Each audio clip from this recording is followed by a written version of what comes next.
अस्सलाम वालेकुम नाज़रीन, उर्दू टीवी चैनल में खुश आमदीद।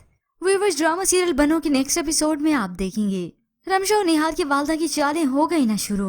रमशा और निहाल की वालदा मिलकर अब निहाल को ही इमोशनली ब्लैकमेल करती हैं। वो अपनी वालदा को तो ना समझा सका मगर बीना से जाके कहता है, बीना मामा तुमसे जो भी कहे ना तुम प्लीज उसे इग्नोर कर देना।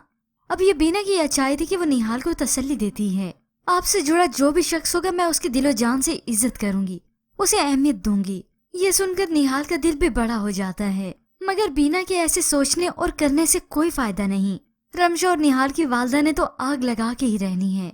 जबकि व्यूअर्स, दूसरी जानिब सानिया बीना की वजह से बहुत ही परेशान है। उसने अपनी वालदा को बीना की जगह पे भी रख के सोचा कि अगर उसकी जगह पे आपकी बेटी होती तो, मगर उन्हें फिर भी कोई एहसास नहीं होता। यूं ही फिर कुछ वक्त गुजरने के बाद निहाल बीना को बाहर ले जाता है। दोनों अपनी हंसी खुशी जिंदगी का आगाज करने लगे।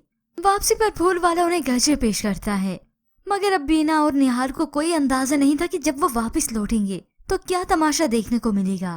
निहाल की वालदा तो हिटलर बनके उसके इंतजार में खड़ी थी। वापस लौटे तो एतराज जाहिर करती हैं और साथ ही ये भी जतलाती हैं कि ये मेरा घर है और यहाँ पे वही कुछ होगा जो मैं चाहूंगी।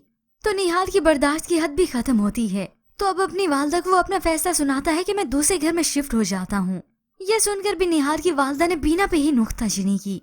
अब बीना इतना बर्दाश्त करने के बावजूद, इतनी कुर्बानी देने के बावजूद भी यही सब कुछ सह रही है, उसी को ही बातें सुननी पड़ रही हैं। अब ये तो निहाल की वालदा शुक्र करें कि उन्हें बीना जैसी बहू मिली है, कोई और होती तो ले जाती। वही निहाल को समझाती है, जिसकी वजह से निहाल आखिर अपनी वालदा से माफी मांगता है, उन्हें मनाता है, मामा प्लीज मुझे माफ कर दें। अब बस माँ है जो जानती है कि अपने बेटों को कैसे इमोशनली ब्लैकमेल करना है, तभी तो ये खाला भांजी अपने इरादों में कामयाब रहेंगी। बस यूं कहें बीना चुपचाप ये सब कुछ सहती रहेगी और रमशा और निहाल की वालदा अपने करतूत दिखाती रहेंगी। मगर व्यूअर्स, निहाल के अपनों की ये करतूत जान पाएगा, इसके मुतालिक हमें अपनी कीमती राय का इजहार जरूर कीजिएगा। मज़ीद ड्रामा प्रोमो के लिए आप देखते रहिए उर्दू टीवी।